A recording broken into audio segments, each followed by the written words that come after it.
wangu, zawadi ya pekee nitaitunza. Nchi yangu ni urithi wangu, zawadi ya pekee. Kwenye ngazi ya dunia ambapo mashindano yamefanyika tarehe 6, ndio ilikuwa hitimisho tarehe 6 Disemba pale nchini Bahrain, ambapo taifa letu lilifanikiwa kupata tuzo 5 kwenye mashindano ya dunia.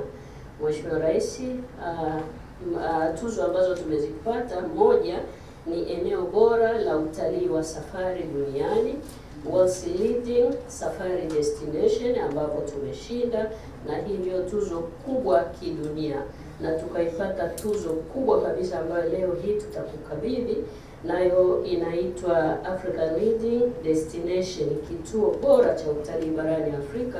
Taifa letu lilipata. Tulishindanishwa na mataifa kadhaa ikiwemo Botswana, Misri, Ghana, Kenya, Malawi, Morocco, Msumbiji, Namibia, Nigeria, Rwanda, Afrika ya Kusini, Uganda na Zambia. Mheshimiwa Rais, baada ya mpambano mkali, wadau walipiga kura na Tanzania ikaibuka mshindi ndani ya bara la Afrika. Mheshimiwa Rais, pamoja na tuzo hii kubwa, pia tumeshinda tuzo ya hifadhi bora duniani, ambapo hifadhi yetu ya taifa ya Serengeti imeipata tuzo hii. Wanaotoa huduma katika eneo hili pia nao hupigiwa kura.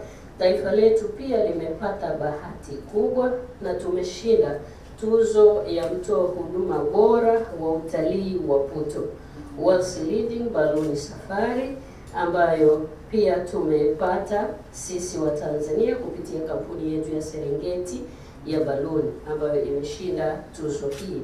Lakini pia kisiwa chetu cha Tanda kule Mafia nacho kimepata tuzo ya kidunia kama kisiwa binafsi kinachoongoza kwa shughuli za utalii duniani. Kwa hiyo nayo hii tumeipata, naye inakamilisha sasa tuzo zile nilizosema 5. Aidha, Zanzibar nayo ilishinda tuzo ya eneo bora barani Afrika kwa mapumziko ya kikazi. Yaani makampuni makubwa yanapotaka kwenda kupumzika huku wakifanya kazi, wameichagua Zanzibar kuwa ni kituo bora kabisa duniani.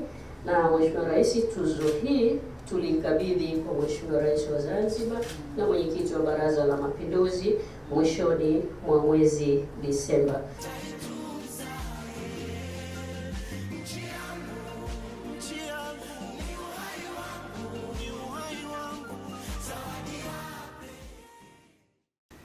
Dunia hii ni kubwa, kuna watu matajiri wameendelea, wana vivutio, wana nini, hawakuonekana. Tumeonekana sisi, na tumeonekana kwa sababu tumepreserve nature.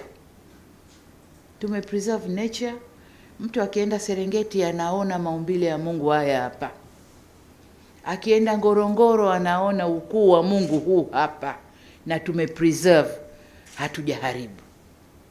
Muendelee kusimamia hivyo.